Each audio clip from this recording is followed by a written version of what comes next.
I thought that picture of the satellite from the ISS was pretty good, so I just did a bit of research just there while you were talking, and the ISS is about 400 kilometres high, and those satellites are 550, so it's looking up to see those satellites. So I hope when they're going past the ISS's orbit, NASA keeps an eye on where they are. I don't know if SpaceX does. I suppose they should. But I'd be a bit worried about that. I just noticed too that they want to launch the Generation 2 Starlink satellites. And just to give you an idea, like they're 2,700 pounds compared to the Gen 1 of 573 pounds. So they're 5 times the size, and the new damn things are 22 feet long. So if we think the streaks in the images are big now, well, I just wonder what they're going to be when they get those Gen 2 ones up. And I was also interested to hear, of course, the Chinese are suspicious of anything American companies do, and they were suggesting that they could use for spying too. So, according to the report I read, the Chinese are already thinking about developing a capability to shoot them down. So that'll just be terrific, won't they? If they shoot down, maybe 5,000 satellites. The space will be so full of junk that you won't be able to pin, through an orbit without crashing into something. So, crikey, I don't know what's going to happen there. Anyway, food for thought. All right, thanks, Clint. VK3 EKH is VK3 SPX. Yeah, exactly that. VK3SPX, VK3EKH. My little pussycat curling around my legs here. Kiska. No, she doesn't want to be picked up. Kiska, come here. Kiss. Kiss. No, she won't be picked up. I believe a satellite recently was shot at, and I think it was the Russians that did it. Could be wrong on that, but I did hear that a recent satellite had been shot at by a missile of some sort, and as a result has left a huge debris field. I mean, that's such a risky thing to. There's already enough crap up in orbit around this planet, and to destroy a satellite, whatever it might be, it just creates all this extra debris, there's no control over it. And by the time if it does enter the Earth's atmosphere, could be months, years. So it's just horrible. Anyway, there it is. All right, thanks, Steve. And yes, you can always catch up with the video. This video lingers around on YouTube for an eternity until I delete it. Also, a very pleasant good evening to Arden. Apparently, there's I've been told that there's somebody who's left a little message on my YouTube channel saying hi or something like that. So Arden from USA, I believe. So very pleasant good evening or good morning to you there, Arden, and thank you for catching in on the YouTube feed. We're in good old Melbourne town here in Victoria. It's 11:35 in the evening. Anyway, enough of that. Okay, we had, who was that last? Steve. Andrew, VK3KIS. Yes, let's see how we go with you. VK3 KIS, VK3 EKH.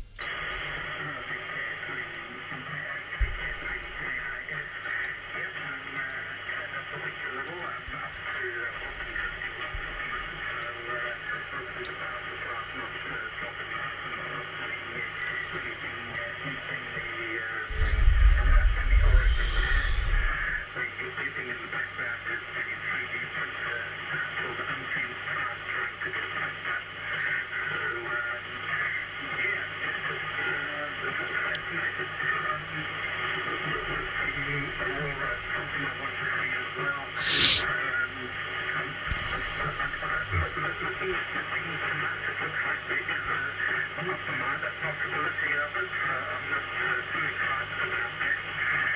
But we thought over the last week or two, the telescope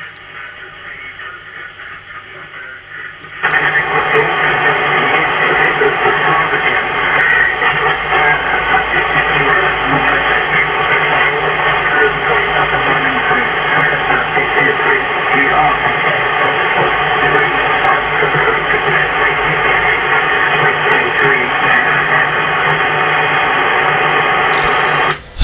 It's hard. VK3KIS, VK3EKH. Yeah, thanks, Andrew. Yeah, your audio was a little bit distorted. Sorry to say. I think it was RF feedback of some sort. Potentially RF feedback, just creating a little bit of distortion, which was just creating it a bit difficult in the copy. But I gather that you were doing something while listening to the broadcast in the background there, up to something. So okay, and you did say something about also looking forward to seeing the aurora. I heard that much. So yeah, so I'm equally keen to see the aurora. It'll be so fantastic to see the kinds of aurora that they see in the northern hemisphere over Canada and in parts of Europe. Those amazing curtains that just wisp through the sky. It'd be stunning to see that and photograph it and all that sort of stuff. But like I say, if it ever occurs here in Melbourne, I'll be very impressed. Never mind.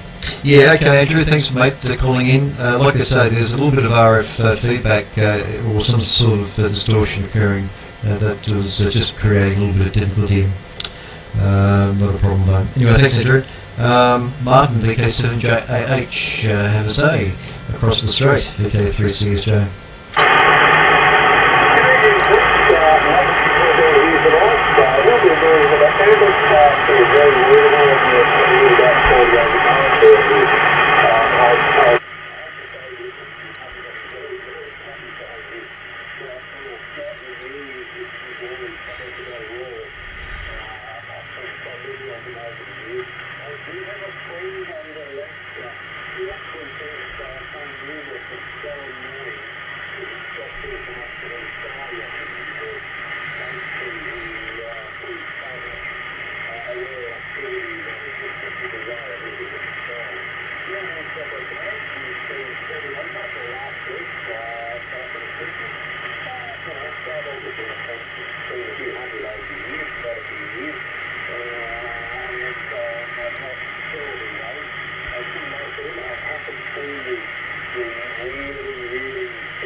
Tricky, VK7JAH, VK3EKH.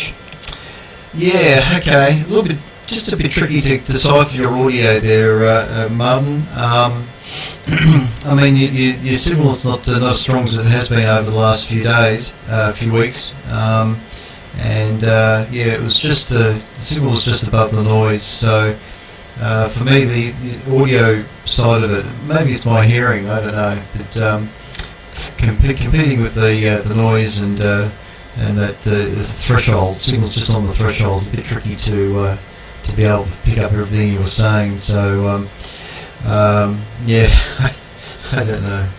Anyway, thanks Martin for calling in, and I think you were saying something about the aurora as well. So yeah, once again, I look forward to catching up with it, hopefully in the near future. And if hopefully the mobile phone will be able to pick it up, but I probably won't. Anyway, thanks Martin. And of course now Andrew is another weak signal. Andrew's just sent me a message on Discord. He says that he was driving back from the air show, but didn't have the steel whip on the Coden base. Not very efficient, and he says I'm home now, so can't reply. Okay, alright, fair enough. Thanks Andrew. That was VK3PQ. He'd been tripping back from the air show. So yeah, hopefully the air show will turn out to be a great success here, and I'm sure it will. Alright, I'll take one more quick listen on the frequency. VK3 EKH, listening on 3541.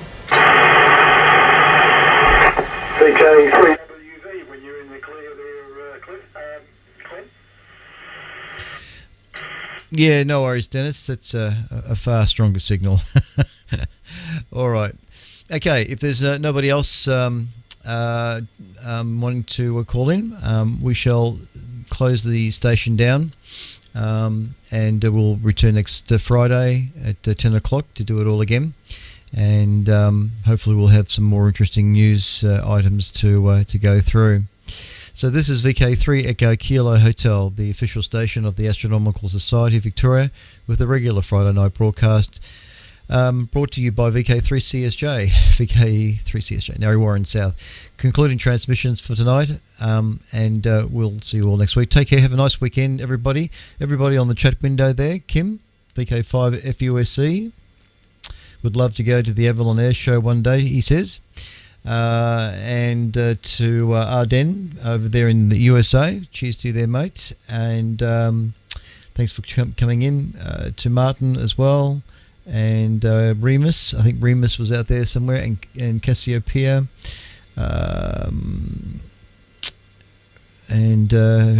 Richard, who was on there as well. I think that was about it, really, in that list. And thanks Don and Stephen for your email. And like I say, any other emails, just send to vk3ekh@gmail.com. Good evening, everyone. Take care. Look after yourselves. This is VK3EKH on behalf of the Astronomical Society of Victoria, concluding transmissions for tonight. And we'll swap across to my normal call sign. This is VK3EKH. Yeah, you said your call sign a bit too quick for me, but go ahead. Oh. You asked me if I could hear, I think, VK3ADX. I could, in fact, I think he was a bit low to you. I think his name was Merv. Oh, Merv. I don't know, maybe if you're still there, Merv, you can verify that over.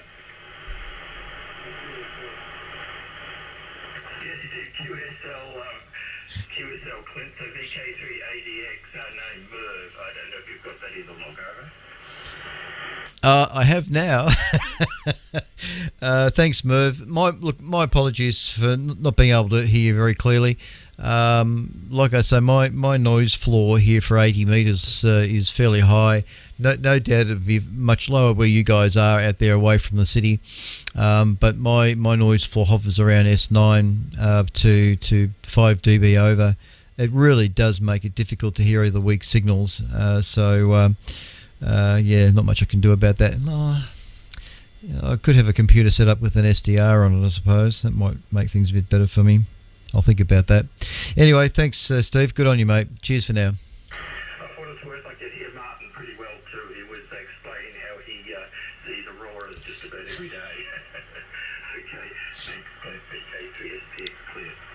Yeah, I knew he was talking about aurora. I knew it was something to do with aurora, but every third or fourth word would come through clearly, but it was so disjointed that I wasn't too sure. So sorry, Martin, but I knew you were talking about the aurora there.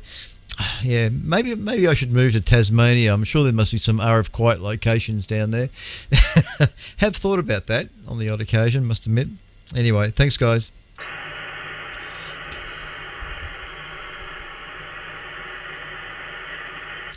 All right, VK3WV, who's called in at the last point there. And what I'll do is, oh no, it doesn't really matter. But I'll just take that off the screen and come up with my own call sign, which actually I don't have on the screen here. I have to do it manually, but it doesn't matter for the moment. All right, VK3WV, Washington, Victoria, just up the road. VK3CSJ, how are you? Yes, good evening to you, Clint. VK3CSJ, VK3WV. Now, I caught the tail end of your broadcast there, and all quite good. Video was quite good. It seems to be slightly soft to me tonight. I'm not certain whether you're on USD or your HD transmitter, but you're not quite as sharp as you normally are. But the picture's quite acceptable, and pleased to see that the system is up and running again after a fairly extended period. I know Peter's has been right under the pump with the thing, and he looks like he's finally knocked it over, so it's performing quite well. I had to listen to you today too on the coffee break. It was rather interesting. Steve made a comment when you were fiddling around with microphones that he couldn't pick the difference with any of them. From my point of view, the Sennheiser and the Heil sounded pretty much the same. I couldn't pick a lot of difference with that either, but the third one was definitely more bassy. You did say what the name of that was, but I can't remember. Anyway, I'll throw that in for what it's worth. Heard Graham in there too. Good evening to you, Graham, if you're still listening. And have a good sales venture over the weekend. I'm on the SDR tonight, Clint.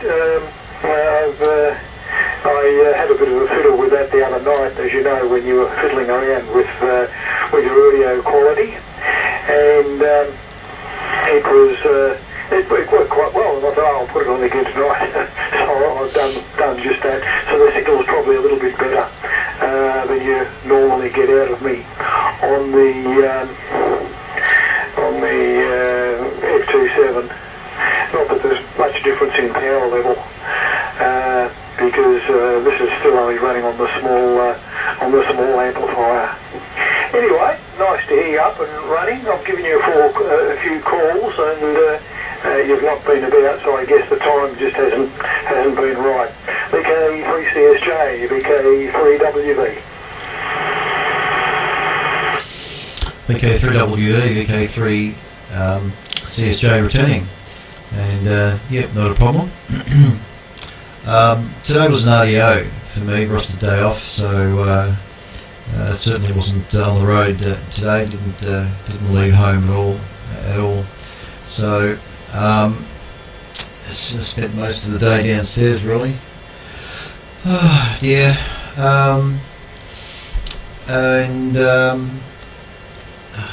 That because I've got to turn the audio off in the camera. No, this is the whole HD station and the same, so nothing's changed here. So I'm just using reflected light off the wall here from the. I find that if I turn the lights around so it's more directly on me, the light reflects in my glasses.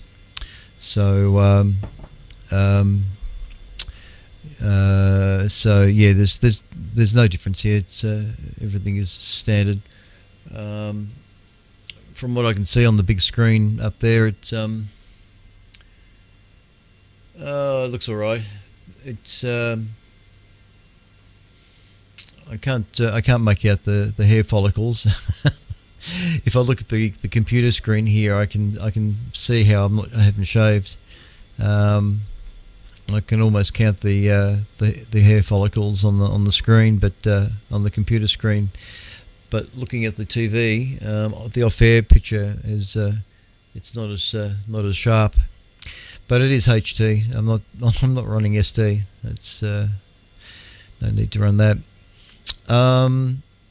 And yes, certainly it's been interesting with the Telefunken exercise.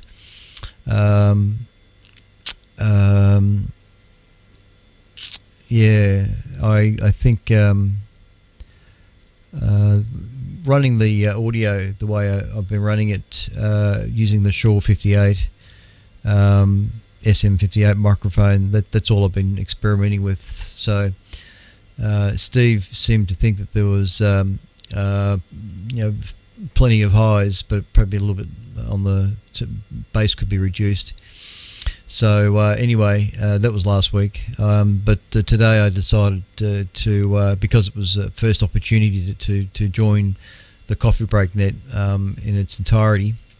I brought down the Heil microphone, this one here. I took downstairs, including the mixer, and so I had an opportunity to test or get a report on the Heil, and one of the other fellows mentioned something about the Sennheiser, and I thought, I've got a Sennheiser, which I haven't used in yonks, so I went upstairs looking for it. Fortunately, I found it, so I used so I plugged in the Sennheiser. So I had the Shaw 58 in channel 1, the Heil PR40 in channel 2, and the Sennheiser on channel 3, and I basically set all the EQ to pretty much the same on all channels, so it was pretty much identical on all channels.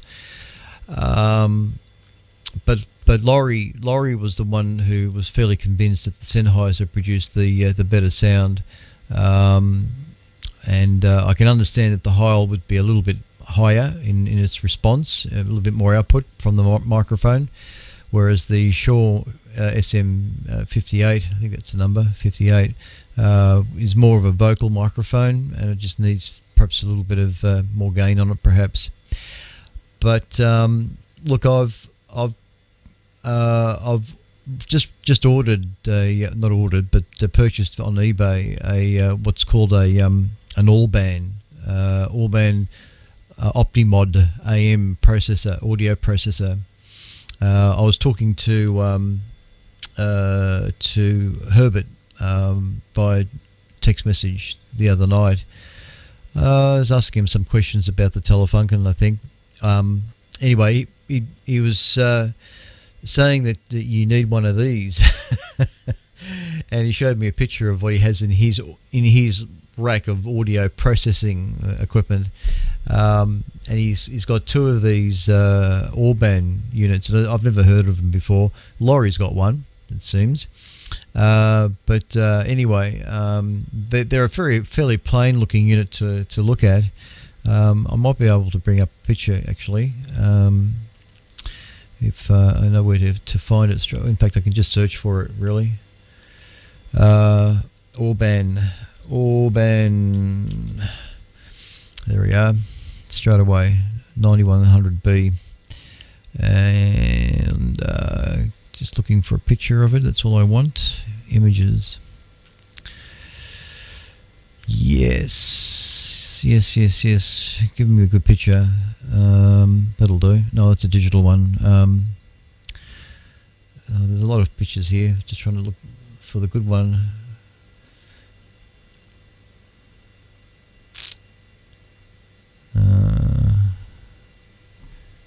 Yeah, let's see how that looks.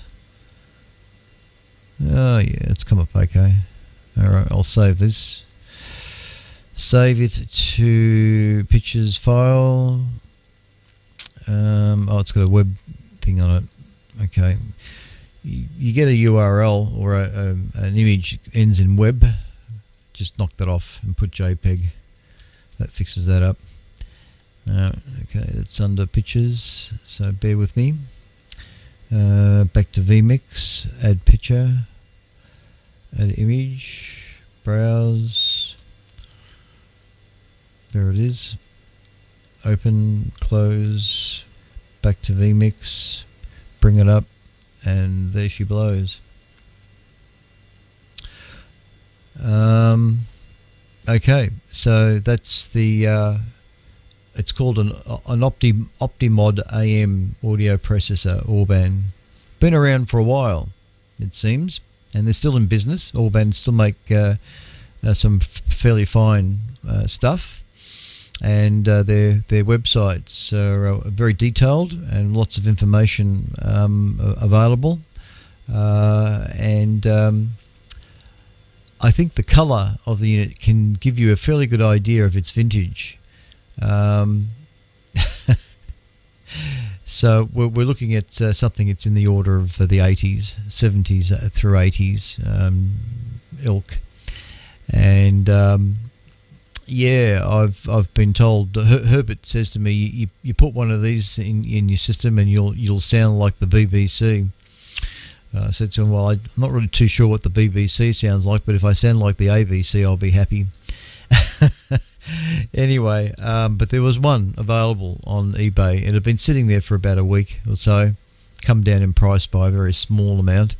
But anyway, I thought, well, if it enhances my on-air audio through the Telefunken, then I'll be pleased.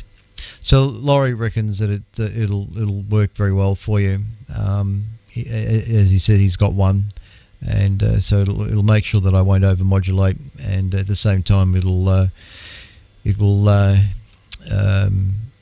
process the individual bands that you see there, and keep things in control. So it's a 6-band ear system, 150 hertz up to 6.4 kilohertz, I think. So yeah, so that'll be an interesting thing to run in the system and just see how it sounds. But I would prefer to try and stick with the Heil PR40 for all things in the shack here, and if I can factor in the this Optimod AM device for everything, that'll be fine. Be interesting to see how it works if I can configure it for the rest of the station as such. But at this stage, it's pretty much I'll get it going on the Telefunken and see how that goes. But look, the overall report this morning was very, very good, and everybody on the Coffee Break Net certainly reported improved signal, and all gave me good audio reports. Nothing was negative. So the stations that have kind of struggled with me are now hearing me okay, sort of thing. So it was a good report this morning. But I was listening. All my reception was via the SDR. So the receiver that I'm using, the FR101, I think there's something not quite right with the audio side of it. It sounds like the external speaker is not matched to the output of the audio stage. It's like if it's an 8 ohm speaker, or an 8 ohm output, I've got a 4 ohm speaker on it. It's like it's too loud. I don't think so. I'm pretty sure I'm right in that area. I'm pretty sure it's 8 ohms. But the audio sounds loud, harsh, and it's not exactly pleasant to listen to. And in fact, I find that if I try to listen to an AM signal and I have the attenuator in at 0 dB with 0 attenuation, it's distorted a little bit. So I've actually got to include 10 to 20 dB attenuation to try and remove any distortion. But the noise, the overall noise is just harsh. So it's not. I've got to look into what's going on there, but it's not the best It looks like at the moment it's not the best receiver to use in conjunction with the Telefunken. I was hoping to use an R1000 actually, but I haven't confirmed. But I don't think with the R1000 you can mute it. There's no muting feature on the front panel, but there might be something through that remote socket at the back, and I haven't checked the pins on that remote socket. There might be some muting feature on that DIN pin plug that's on the back of the R1000. If there is some sort of muting feature, then I'll explore that. But yeah, it's like on yesterday, there's an AM net that comes up on 1857. It's mostly VK5s, and I could hear their carriers. If I went to sideband, I could hear their carriers, but in the AM mode it was nearly impossible to hear any modulation. But I went across to the SDR. The SDR over there's at least 2 good SDRs in Adelaide area, and not a problem. Of course, I was hearing those VK5 stations without a problem. And Peter, VK3ZBQ, came up, and he was perfect into those SDRs, but direct, there was just too much noise. I was having trouble hearing Peter direct, and he's in Hurstbridge. But by the SDR, it was spot on. So, really need to find a nice, quiet location. Something that's far better. But I'm not about to pack bags and shift from here. It's probably never going to happen. So I'm just going to have to live with HF and using SDRs. And like I said this morning on the coffee break, Ned, it was all via SDR. So there was that delay between listening to a station, putting it back to me, and then flicking on the transmitter. Anyway, it was all good fun. I was downstairs and yeah, it was good. But I've been on the phone to Laurie. Laurie ended up phoning me, and we had a good talk for a couple of hours at least, because we talked about the Optimod AM all-band unit, because he's got one. So he was just letting me know about a few things about that, and yeah, about a few other things too. So all very good. Okay, I'm being on the SDR right now yourself. What is it? The Flex. It's the Flex, isn't it? I think they call it a Flex. Look, I really should do something with my own bloody SDR. Excuse me. I keep looking at it, and up there. Whoops. There it is. So I should do something with it, but I don't know. It'll get there. There's a good shot through the microphone. So it's funny how the picture's not flicking tonight. Usually this USB likes to flicker, but it's behaving itself tonight. So it's very, very good to see. Yeah. Anyway. All right. I think that was it in a nutshell. But yeah, VK3WV, VK3CSJ. VK3CSJ, VK3WV. Okay, Clint, very good. That's an interesting looking unit that's been suggested there for the AM processing. Looks like it's got about 6 separate bands on the ability. Yeah, 1, 2, 3, 4, 5, 6, and one right at the end. So I don't know how you actually adjust them, but no doubt you do. It sounds like it has a compressor and a compander as well. Well, a compressor and expander in the thing, which is again very useful. It might even be individual channel. So yeah, I'll be interested to see how it goes when you get it.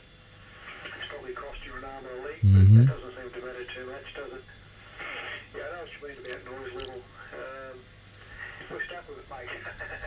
There's not a great deal that can be done unless you want to rent time on Bob's country station, on Bob's remote station, that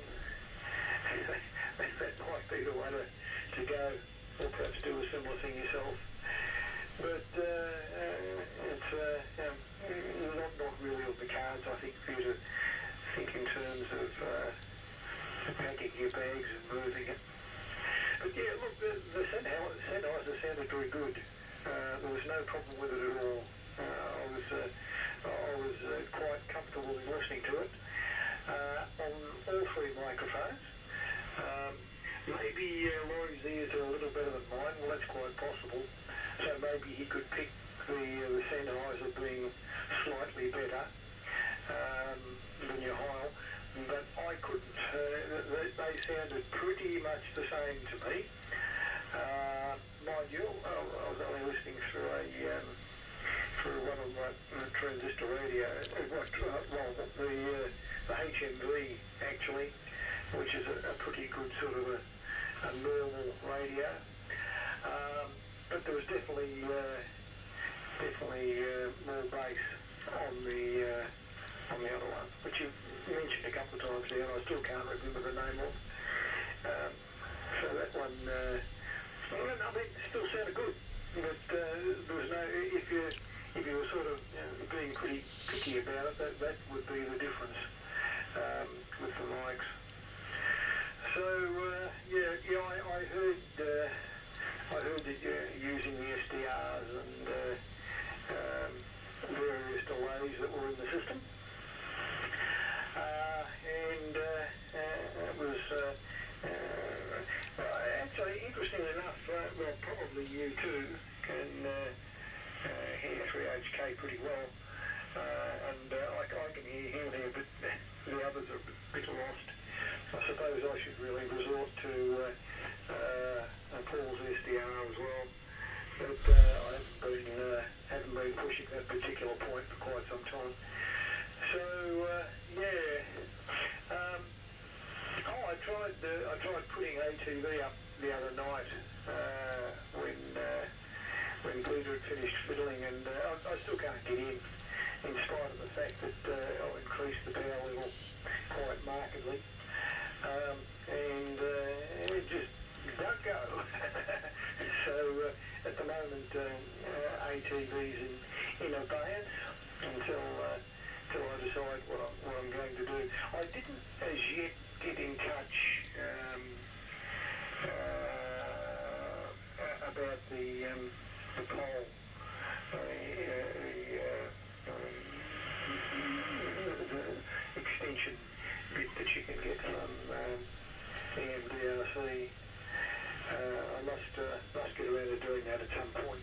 Been plenty of things happening around here, so I haven't really played a whole lot of radio, but I have reinstalled a fair bit of it. I think I told you about the water problem here, and having to pull everything out on the wall. Well, I put a good amount of it back. But some I haven't reconnected at this stage.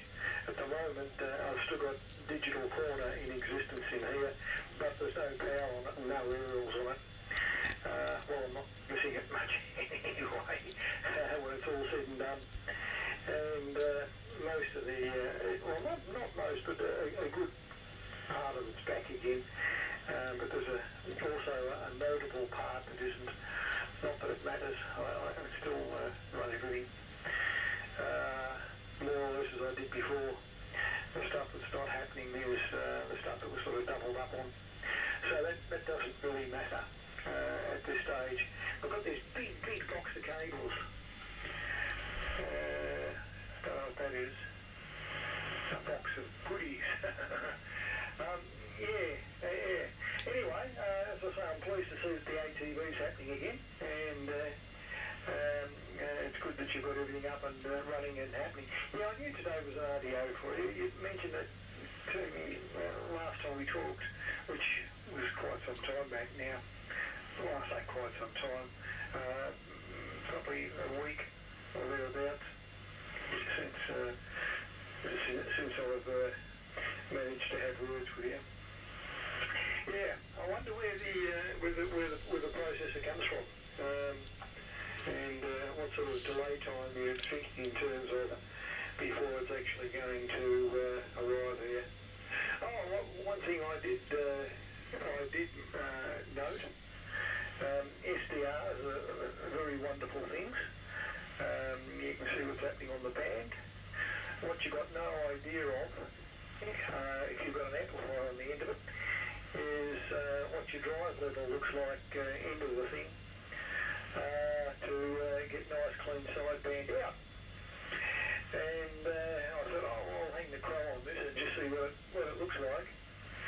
And I found that I was overdriving to hell. It would have sounded a bit rough. But the crow turned out to be a necessary device for me to see that I wasn't doing terrible flat topping and all that sort of thing, which I actually was before. It's a bit hard to tell, just sort of looking at the output meter. Anyway, that should be sounding quite clean and quite okay now. Yes, it is the Flex 15 with a little amplifier on the end of it, and it does seem to be working quite well. VK3CSJ, VK3WV. VK3WV, VK3CSJ, very good. All very good. Yeah, a bit sad that you're still having trouble getting into the repeater. So whatever the reason for that is still unsure. I think I suspect that you were probably running the extra power amp in that attempt. So yeah, don't know why. It's as you say, the other possible thing to do is just replace the cable with something that's a bit less lossy, perhaps, or reposition the grid pack perhaps a little higher on a pole somewhere. Yeah. Anyway, yeah. Look, I know Pete's said that the repeater's been back with the odd little issue from time to time, but I don't know. I've come to check it at 3 o'clock in the morning, and I can't get into it. And you know, I hear the birds squawking away, and I think the repeater's working, but I end up coming upstairs and turning the transmitter on, and nothing. In fact, what I have seen is the repeater trying to activate on a no signal. So I thought it's still not working for me. So Pete's email tonight said let's hope that Clint can come up for his ASV broadcast. G'day Peter, if you're still up. But at 9:15, I turned on the transmitter and still nothing. And I thought, what So anyway, so I suddenly remembered that in some of the off periods, I think it was last Friday, I transmitted on 12:55, but I wanted just an off-air signal. So I just knocked my power down from minus 19 dBm to minus 31 dBm. I knew that at minus 30 or minus 31, going by the SR calibration, that wouldn't activate the repeater. So my thinking was that I can come up on 12:55 for some reason. I can't remember why. I think it was just to look at the off-air signal, just to confirm that the transmitter was working, but not interfere with the repeater in any way. I don't know, something along those lines. Anyway, it was the transmitter was still down at low power. I suddenly remembered that. Oh no, I forgot. But I accessed the transmitter through the COM port and looked at the power setting because I was going to up the power, thinking, well, maybe I need a bit more power. And I saw it was at minus 30, and I thought, oh, bugger me, that's why. So I've knocked it up to, I think it's about minus 15 at the moment. Did I leave it open? Did I leave it open? Yeah, there it is. Hyperterminal. I use a comms program called Hyperterminal, and I've got it set at minus 15 dBm, which should be about easy, about 1.5 watts, maybe even close to 2 watts output. But it'd be about 1.5 watts output from the thing, and that seems to be holding the repeater perfectly well for me down here in the valley.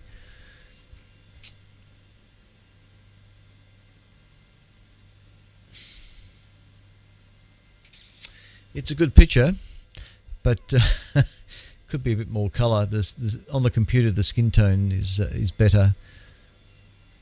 Oh, it's not too bad. That doesn't look too bad on the screen up here. So there it is. Anyway, I got in, so it's been holding perfectly well. Thank you, Peter Sun, for all your effort and work that you and Phil for the amazing effort you guys have done to try and work on this repeater, particularly Peter there with taking things back to his shack and working on it and doing tests, and it all works well, and until he installs it back in the rack up there at Mount View and it doesn't work properly. That's got to be one of the biggest headaches with this blasted hobby in this business. Is one moment it's working and the next it's not. But no, I'm pretty happy that he's got his access card, as we all are. So if the powers that be watching, who approved and got the access card to Peter, thank you very much, Lee. It's muchly appreciated. So good on you guys for finally getting that card to Pete, because he needs it. He honestly needs access to the site, and as he said in an email today, it'll now give him access to the site like he did with Mount View, with Olinda, when it was up at Olinda, and I do miss Olinda site myself. Anyway, all very good. Yes, I agree with the OptiFast. That's something you drink. I agree with the Flex system, having a bit of a trick as to what's happening on your output there. It's when I was mucking around with this 8000, I organised 3 power meters, because there's 3 outputs on this this SDR transmitter, and I really wanted to know which output was operating, because it was really hard to know through the software which output was likely to be used. So I figured, well, the best thing to do is to have a power meter sitting on the 3 outputs, so I could at least work out which output was being used, how much power was going out, and perhaps which antenna was configured on it. So but the only reason why I haven't brought it into service yet is because of the audio side of it. I haven't been convinced in the ease of setting up the audio side of it. So I'm perhaps with this Opti AM mode thing, I'll get something going through that, perhaps, maybe. Yeah.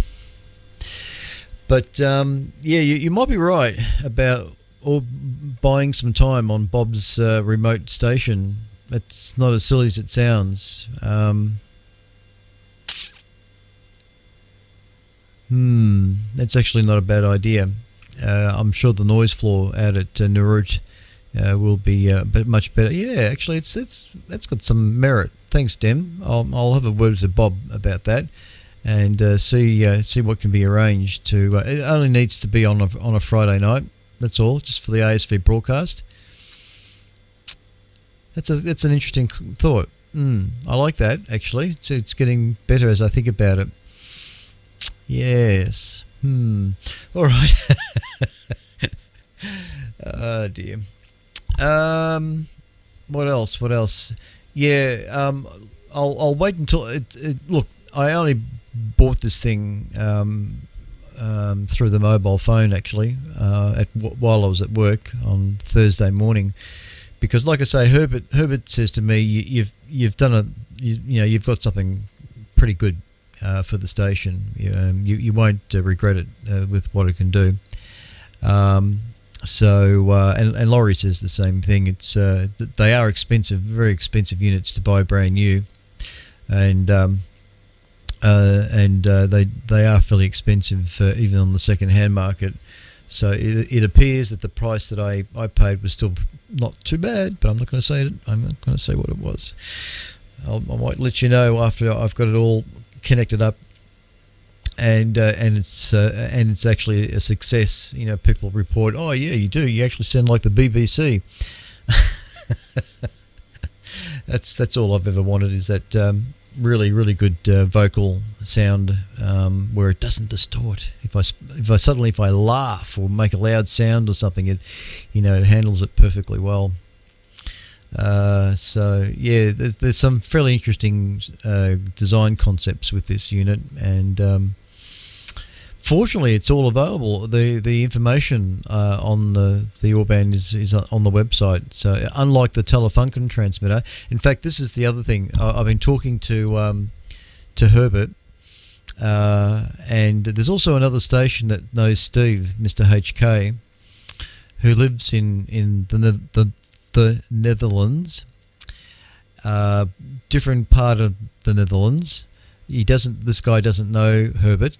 Even though they're probably only about 100 kilometres away from each other, but he knows Steve, and Steve sent information to him, or passed on the fact that I've got this Telefunken unit. Anyway, I sent an email off to, his name's Rob, and I said the only thing I really would love to be able to get a hold of is a manual, a proper hard copy manual for the Telefunken transmitter. It'll be in German, because Herbert says to me, and he swears to me, or he swears, to use that expression, that there was never an English version made. So, and these transmitters are popular at the moment with pirate stations. Would you believe that there still exists pirate stations on shortwave? But anyway, nevertheless, these transmitters were obviously designed and built in Germany and made to serve a purpose. This particular Telefunken, I believe, was military. It was being used for either the army or something, German army or something. So it was only ever really used for digital transmission, digital communications. It certainly wasn't for hi-fi. So that's why it's got the narrow filter in it. But I've actually sent you a picture of that. I put the white noise generator through it, and the overall bandwidth extends out to 8 kilohertz wide. So it should be possible to have some nice sounding audio through that. But I've said to her that I wouldn't mind getting, if it's possible to get hold of the proper 6 kilohertz filter. If you're going to use the Telefunken for AM mode, there is a 6 kilohertz filter for that design, and if I can get that, that'll be really good. So I spoke to Laurie about that, and he says that you might be able to get or make a 6K filter, or get a 6K filter and piggyback on the PCB somehow. I've got to actually still locate where it is. I still don't know exactly where this filter is in the system that's currently fitted. So I don't know how difficult it is to work on. Maybe at the end of the day it's not necessary, because with the sideband filter it's in there, I can use the Telefunken on SSB and it would work fine. But nothing wrong with a wide SSB signal. It'll sound pretty good. Anyway, we'll get there. Okay. I think that was it.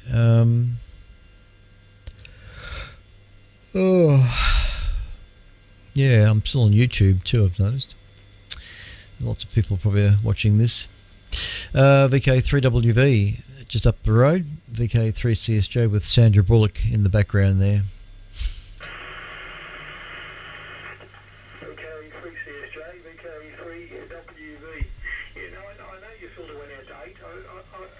The night I tested it with you, I put the filter out at 8 and I told you that I could see some energy out there. It just wasn't equal in energy at the time. It wasn't in amplitude right up there with the rest of it. But it was there, albeit low level. And I told you I could see it at 8. Look, I'm not convinced actually that you need the other filter. I'll tell you why. I think there's been a bit of clever switching gone on with it. You've got provision on the thing for upper sideband, and you've got provision on the thing for lower sideband. I think that the AM signal is utilising both filters. So you've got an upper sideband and you've got a lower sideband, and each of them spreads out to about 8. So I think your total width is more than you require. I don't think you need another filter. Now the reason I think that you have both sidebands is I mentioned to you on the night when we were doing the testing that I could see both sidebands on the SDR. I wasn't looking at a carrier and one sideband. I was looking at a carrier and 2 sidebands. And the only way you get 2 sidebands out of that thing of yours is if both filters are in. So I think for sideband you can switch between upper sideband, which is one filter, lower sideband, which is the other filter, or AM, which is both filters. Now we were talking at the time about A3, A3A, A3J and such like, you might remember, the different modes. Yes. And I said to you that A3 was amplitude. Well, it is amplitude, but it's amplitude CW. It needs it to be A3H, I think, for AM, and A3J for sideband. I was thinking about that the other night while I was in bed. That can be checked. I didn't check it. I just sort of remembered it. But yeah, A3, and that's why you didn't have any modulation on it as well. You mentioned on the A3 mode you didn't have any. Well, that was because it was just a continuous carrier, like CW. Not necessarily ICW, as in Morse code, but just carrier. Anyway, that was just a few more thoughts along the way there, Clint. So, yeah. You can tell me all about how much it costs when you see me, or when I see you, as the case might be. I've no doubt it's plenty of dollars. But on the other hand, it should serve you for a long time with any sort of luck. Okay, on the manual, manuals are a problem when you sort of get stuff from overseas. And, well, it depends from what source, of course. You generally seem to be able to come up with the American manuals and, of course, the English ones, and the Japanese ones aren't too bad. The Chinese ones are sort of halfway there. It's English, but it's Jinglish. So that's all very fine. But some of the European stuff's a bit difficult. I remember I was looking at some sort of 1296 aerial, I think, at one stage, and it was all written in Serbian or some damn thing, and there didn't seem to be too much in the way of an English equivalent around with the thing. But anyway, that's not a real big deal, because the fact is you've got it going and it's doing a job for you now, and perhaps the thing to do now is push it in the corner and leave it alone. Just make use of it instead of fiddling. It does sound quite good. There's no two ways about it. And if everyone else on 160 sounded like that, well, there'd be no problem at all. Yeah. Anyway, if you think about getting some airtime from Bob, don't tell him I suggested it. He'll hate me. Yeah. All right. I'm not going to hold it too much longer, Clint, because I've got to get up reasonably early in the morning and get away and get a few things done. As I say, I've been relatively busy lately. I don't know about this retirement business. I've mentioned it to you before, but I never seem to have time to scratch my backside, which is an increasing problem. VK3CSJ, VK3WV. VK3WV, VK3CSJ, also on Melbourne RTV repeater, VK3RTV Digital Channel 1, which can be seen on the BATC feed. And because I'm still running my YouTube stream, I guess you can still see it there. Ah, dear. An extended version of the broadcast tonight, ladies and gentlemen. Yeah, thanks for the report, nevertheless, Den. It's all I ever really wanted with this Telefunken, is for it to work well. When I finally got, I mean, you know the story. It's attached to it, and I'm still in awe that it still I managed to get one. Because just organising the shipping from the Netherlands to here was one thing, and I'm very thankful to Herbert for taking care of all that this time round. But it was such a thing, It's if you're really keen on something, I suppose. And unfortunately, this wasn't a very big item. It comes up to my shoulder height, but it's bloody heavy. 300 kilograms. So it's a very heavy unit.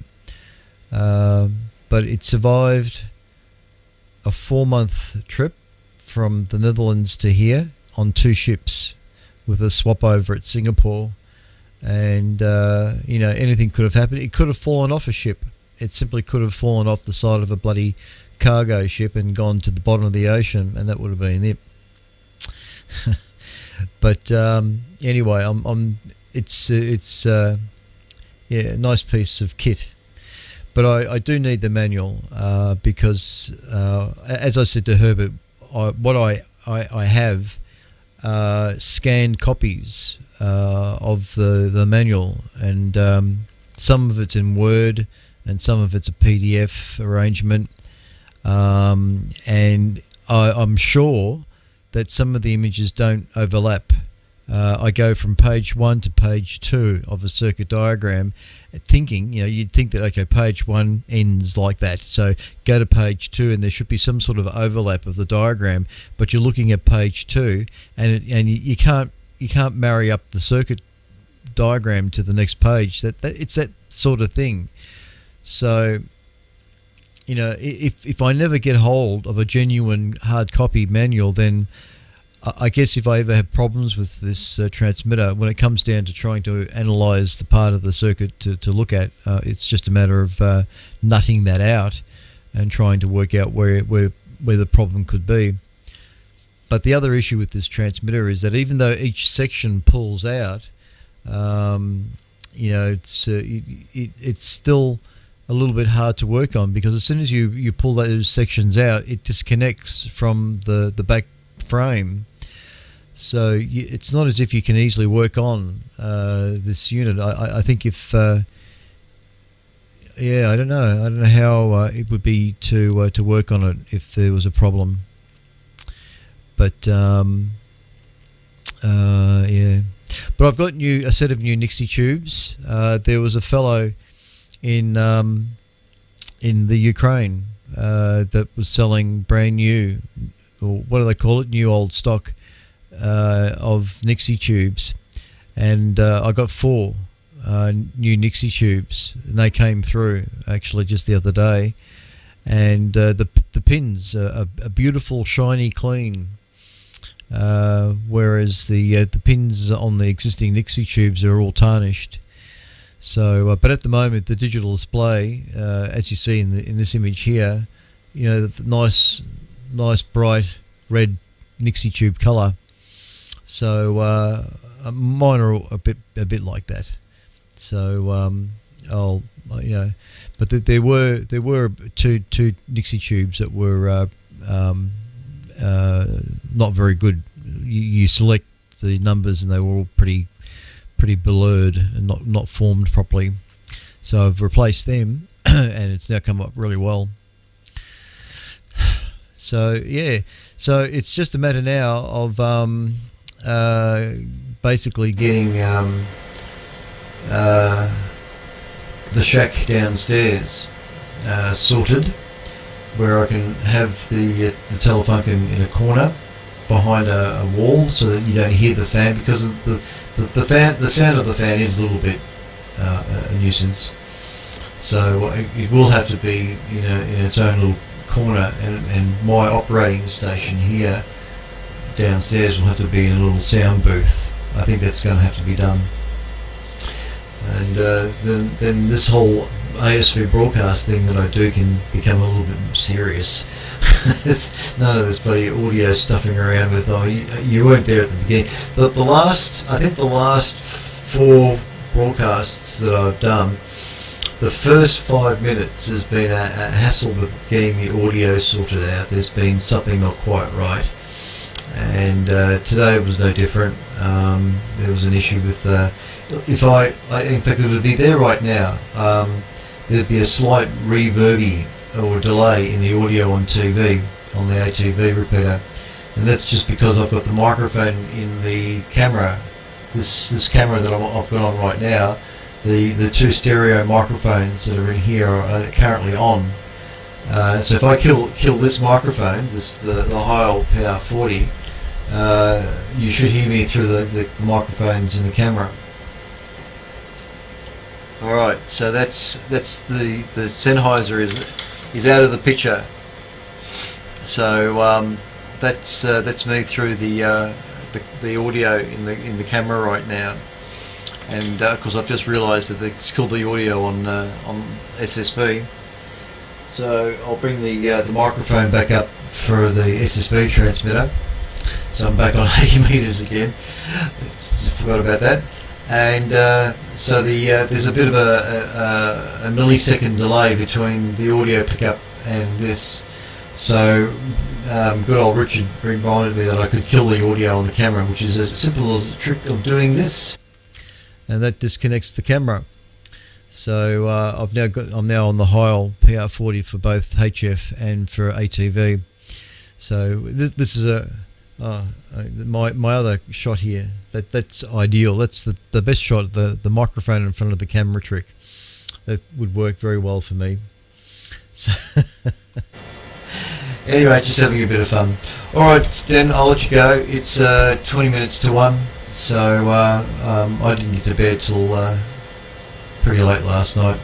So I'll probably do the same tonight. Anyway, like I said, I've got the word out. I've asked for Herbert to see if he can find a hard copy manual. they've got to be out there. Someone's got to have them. I don't care whether it's in German. I just need a fold-out diagram.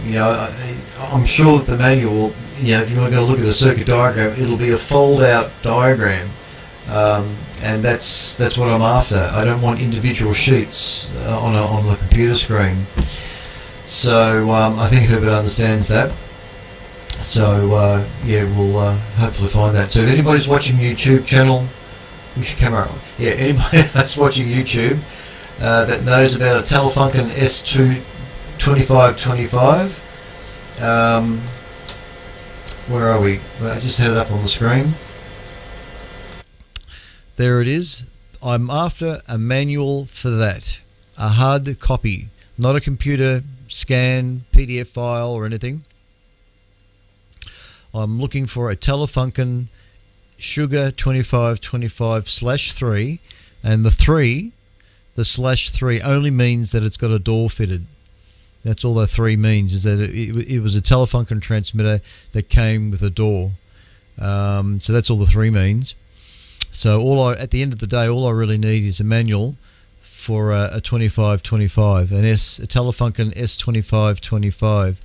If anybody can find a hard copy manual, and I don't care if it's a bit torn or coffee's been spilt over it, preferably not, but it's just physically having the book, the manual. Very, very important. This transmitter will be in this shack for until the day I die. There it is then. Catch you later. VK3WV, VK3CSJ.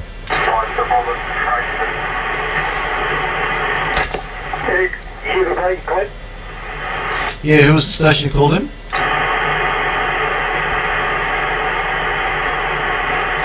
QRZ, as they say. VK3CSJ.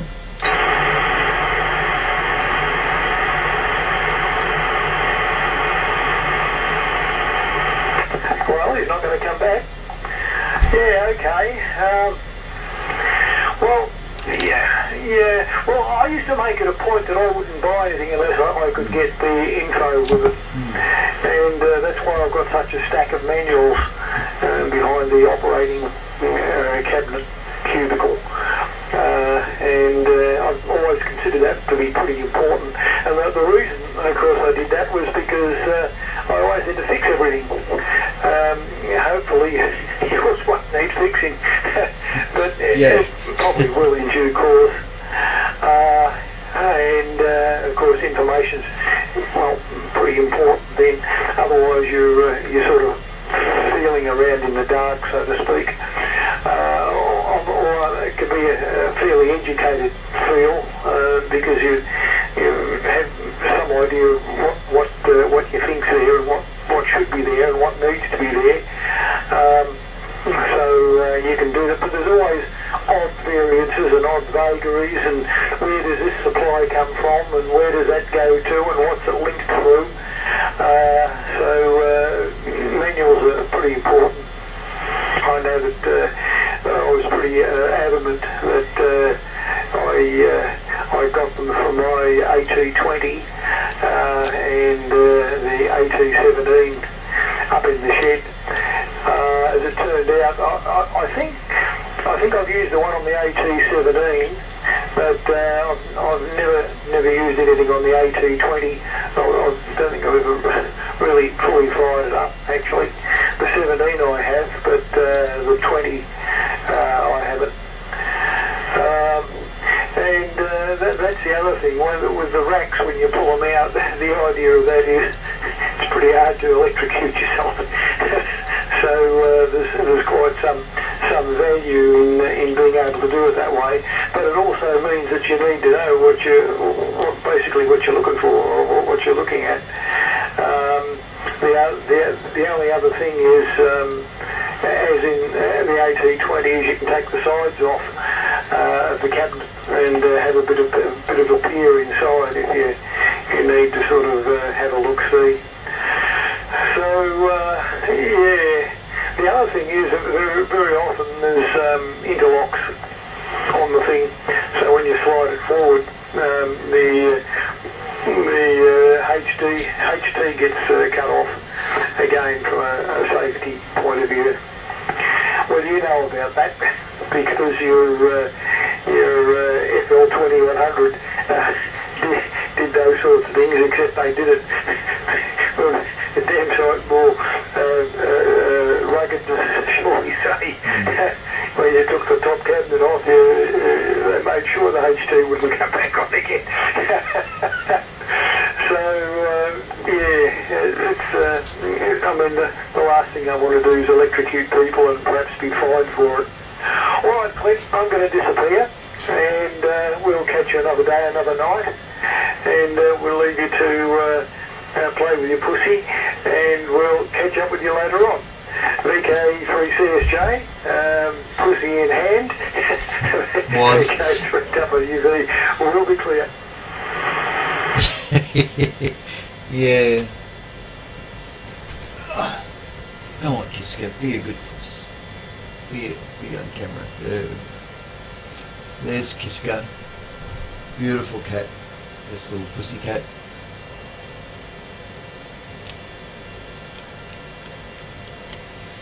Yeah, so she's a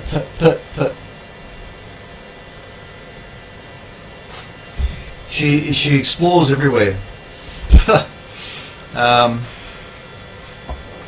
She's such an inquisitive cat, like most of them are, curiosity, and likes to get behind everything. Even behind the bench here, there's some plastic that's fallen down behind the bench, and I can hear it. She's gone walking behind the bench, which is not good because all the power that operates the shack here comes from that power point that's just opposite here, and if she knocks that out, we're off air and off computer, everything.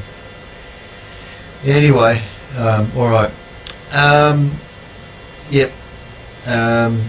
Well, anyway, hopefully we'll find a manual. So, fortunately, the information for the Orban audio processor is the whole manual is online, and I have had a quick look at it, and it is nicely presented. So that shouldn't be a problem to operate. Or to have that manual is conceivably far better than the way the Telefunken manual's been photocopied. So I really need that hard copy. Cheers for now, Dan. Take care. And yes, okay, other comments too about the safety trip switches and all that sort of stuff. Yeah.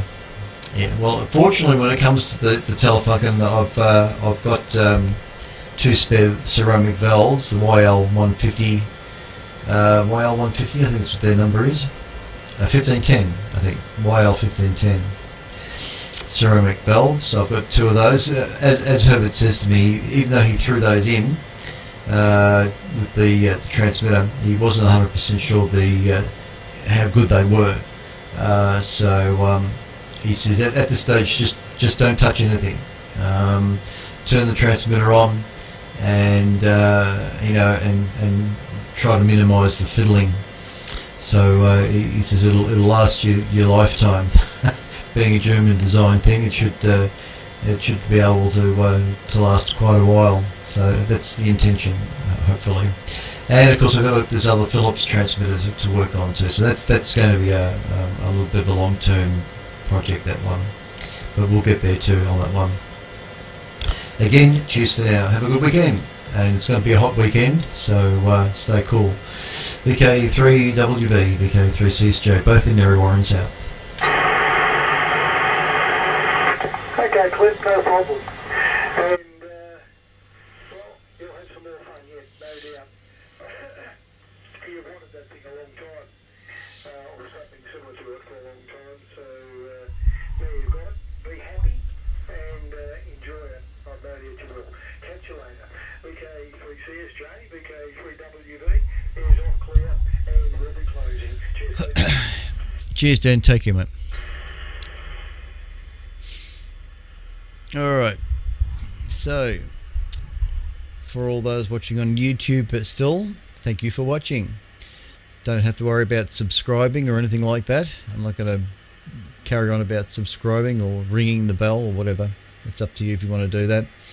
But in the meantime, we'll be back on Sunday morning with the WIA news. Oh, and also the RAOTC